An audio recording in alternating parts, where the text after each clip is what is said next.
નમસ્કાર મિત્રો, મારી ચેનલમાં તમારું સ્વાગત છે। મિત્રો, સમગ્ર વિશ્વમાં કુદરતનો પ્રકોપ જોવા મળી રહ્યો છે। દુનિયાના બે અલગ અલગ ખૂણામાં પ્રકૃતિએ પોતાનું વિકરાળ સ્વરૂપ બતાવ્યું છે। એક બાજુ ભૂકંપે તબાહી મચાવી છે તો બીજી બાજુ ભૂસ્ખલનના કારણે અસંખ્ય લોકો મૃત્યુ પામ્યા છે। ભૂકંપમાં અનેક ઇમારતો ધરાશાયી થઈ છે, જ્યારે ભૂસ્ખલનને કારણે આખું ગામ જ તબાહ થઈ ગયું છે।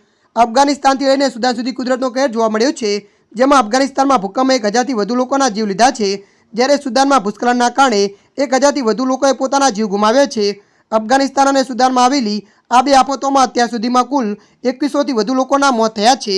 અફઘાનિસ્તાનના પૂર્વ ભાગમાં કાબુલ નજીક 6.0 તીવ્રતાનો ભૂકંપ આવ્યો છે, જ્યારે સુદાનમાં દારકુત્ર ક્ષેત્રમાં ભારે વરસાદ બાદ ભૂસ્ખલનના કારણે આખું ગામ જ જમીનદોસ્ત થઈ ગયું હતું।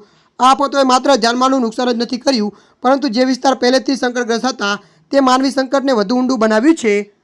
ત્યારે મિત્રો, હાલ માટે આટલું। મળીશું નવી અપડેટ સાથે। જો તમને અમારો વિડીયો પસંદ આવે, લાઇક, શેર અને સબસ્ક્રાઇબ કરી નાખજો। ધન્યવાદ।